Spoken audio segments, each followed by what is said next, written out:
Linkers. Let's talk about linkers. But let me explain to you what a linker is. They are magical words that can join two different things. For example, I have a dog. I have a cat. So if you keep on saying all these sentences one after the other, it is going to be so tired to listen to you. So instead of saying sentences and sentences and sentences, we use and. Instead of repeating once, twice, three times the same thing, we just go and say, I have a dog and a cat. And is a linker that is going to join two ideas, two sentences, two words, to whatever. I'm going to show you some of the most used linkers. And in Spanish, y. So we're going to use and to add ideas, to add concepts, to add words. I have a dog, a cat, and a brother. Okay? I'm joking. But in Spanish, pero. So we're going to use but to contrast two ideas, two words, two sentences. Example, this car is fantastic, great, but there's always a but it's very expensive. So when you listen to the word but, hold on, something's coming, yeah? You're fantastic, you're great, but, I think the next time it's not going to be so good. Yeah, so beware of but. Because in Spanish, porque. So I'm going to give you the reason why. I have a dog because I love animals. Yes. And so, in Spanish, así que, it's cold outside. So, así que, put on your coat. Yeah? Okay, so we're going to practice these four linkers. Okay, so let's practice these linkers and, but, because, or so. Are you ready? Okay, gonna tell you the correct answers. Number one, I love trees, grass, flowers, rivers, yeah, and lakes. Clint likes westerns, but he hates science fiction. Claire can speak Spanish, but she can't speak Hungarian. Number four, Sophia's in the northern hemisphere, and so is Budapest. Number five, I go to the cinema nearly every week because I love films. Number six, your marks are bad because you don't study enough. Number seven, Monica and I are friends, so we sit together in class. Number eight, I didn't feel very well, so I stayed at home. Number nine, Susan did her homework and then she phoned a friend for a chat. Number 10, I can dance, but I can sing. Number 11, you can go out, but you must be home by 11, okay? Number 12, it was a beautiful day, so we had sandwiches in the park. 13, Jim's going to Spanish classes because he's going to visit South America. Number 14, the weather forecast says it's going to rain, so don't forget to take your umbrella. And number 15, I spent the afternoon in the library because I had an exam the next day.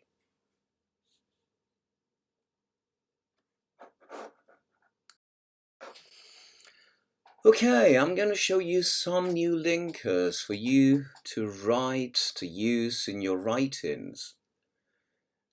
Above all, sobre todo, because of this, por este motivo, por esta razón, even so, a pesar de eso, Firstly, en primer lugar, from my point of view, desde mi punto de vista, furthermore, además, however, sin embargo, instead, en vez de, such as, como por ejemplo, then, después, therefore, por este motivo, por esta razón. So you can use because of this and therefore in the same way, whereas, mientras que.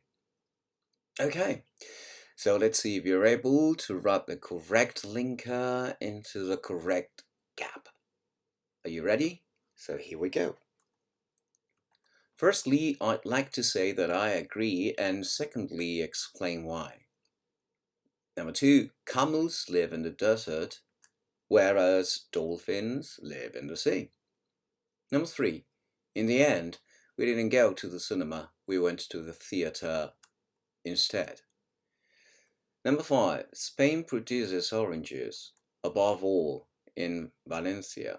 Number 6, from my point of view, the continued use of fossil fuels is now the biggest threat to humanity. Number 7, I don't like strawberry ice cream, however, I love chocolate flavor. Number 8, the government is having problems with illegal immigration. Furthermore, the economic policies are failing. Number 9, the weather was bad. Even so, the fishermen still went to the sea. Number 10, it started raining. Because of this, we decided not to go. Or you can say, therefore, we decided not to go, one or the other. Number 11, firstly, we have to think about a budget and then about how much time we have. And number 12, I love those soft French cheeses, such as camembert. Okay. Now you're going to watch the tale of Little Red Riding Hood, Caperucita Roja. And after watching the clip, after watching the video, you will have to write the story in your own words using as many linkers as you can. Okay? So are you ready? Here we go. Little Red Riding Hood. Once upon a time, there was a little girl who lived in a village near the forest. Whenever she went out, she wore a red riding cloak with a hood, and that is why everyone called her Little Red Riding Hood. One day, her mother baked some cakes, and when they were ready, she said to Little Red Riding Hood, "My dear, would you go to see your grandmother and take her these cakes that I have made?" Little Red Riding Hood was always happy to see her grandmother and agreed to go on the journey.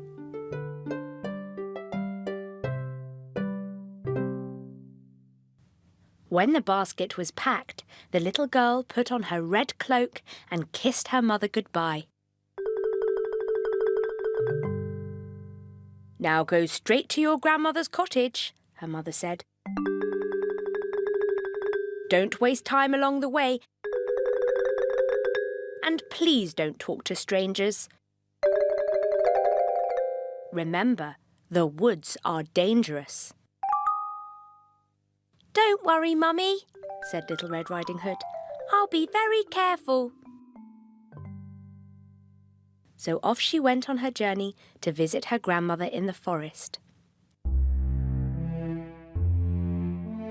Along the way, Little Red Riding Hood noticed some lovely flowers in the woods and instantly forgot her promise to her mother not to waste time. She stopped to pick a few of the beautiful flowers,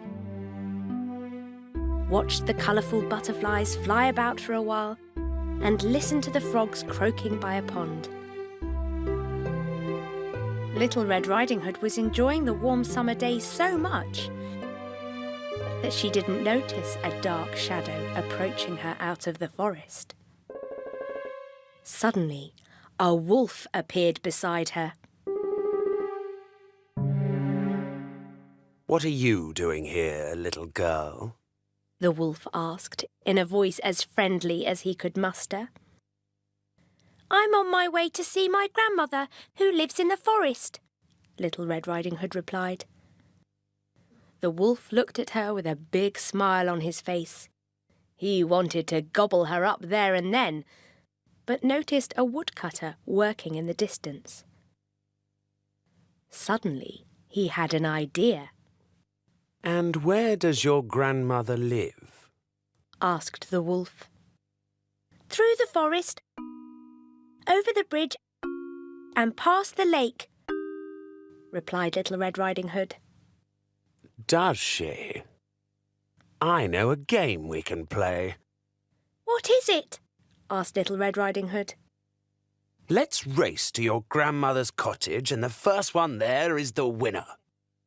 OK, replied Little Red Riding Hood. And off she ran as fast as she could.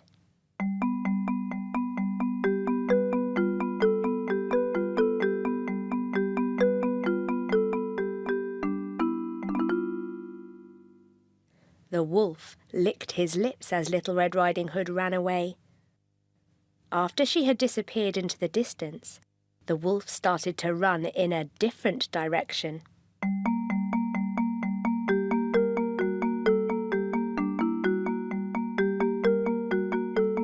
He ran and he ran until he was out of breath from running.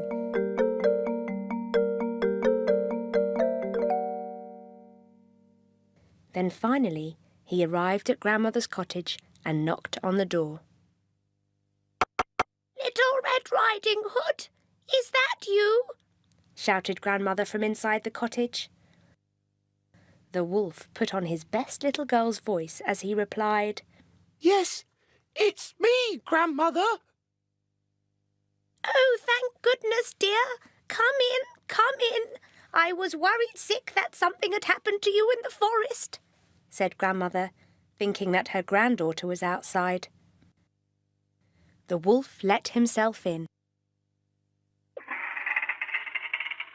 Poor Grandmother did not have time to say another word before the wolf jumped on her bed and gobbled her up in one go.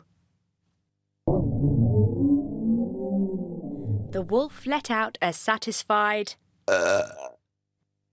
and then looked through Grandmother's wardrobe to find a nightgown that he liked.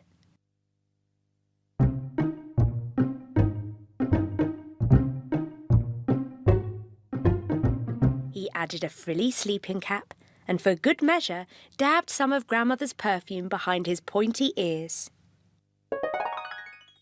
A few minutes later, Little Red Riding Hood knocked on the door.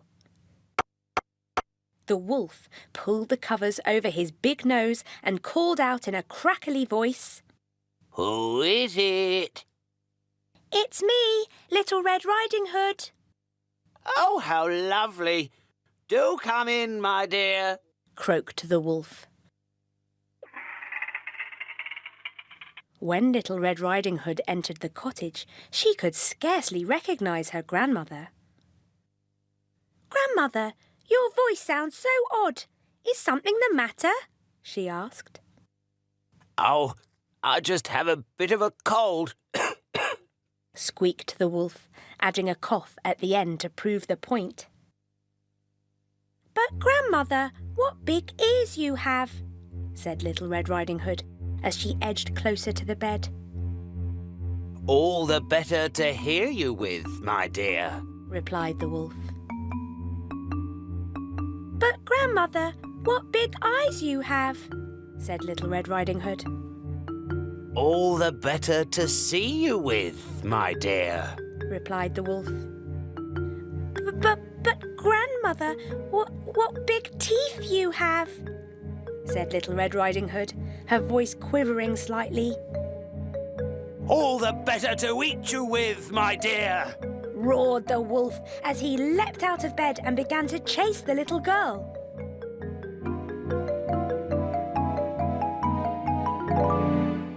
Almost too late, Little Red Riding Hood realised that the person in bed was not her grandmother at all, but was in fact the big, bad, hungry wolf. She ran across the room and out through the door shouting, "Help! Wolf!" as loudly as she could.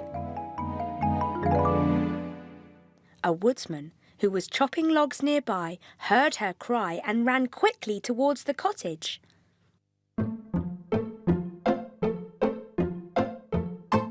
He grabbed the wolf, turned him upside down and made him spit out poor Grandmother, who was a bit shaken by the whole experience, but thankfully still in one piece. "Oh, Grandmother, I was so scared," sobbed Little Red Riding Hood. "I'll never speak to strangers or wait around in the forest again." "There, there, child, you've learned an important lesson," said her grandmother. "Thank goodness you shouted loud enough for this kind woodsman to hear you." The woodsman picked up the wolf and carried him deep into the forest so that he could never bother anyone ever again. Little Red Riding Hood and her grandmother then sat in the garden and had a nice lunch, followed by the cakes that her mother had made for them.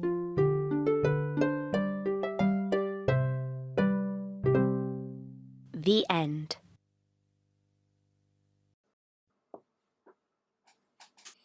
Okay, after watching the video, you have to write in your own words the story of Little Red Riding Hood. Here you got some pictures for you to follow and organize your writing. Mind margins, top, bottom, left, right, and your handwriting, and use as many linkers as you can. Okay, I know you can do it.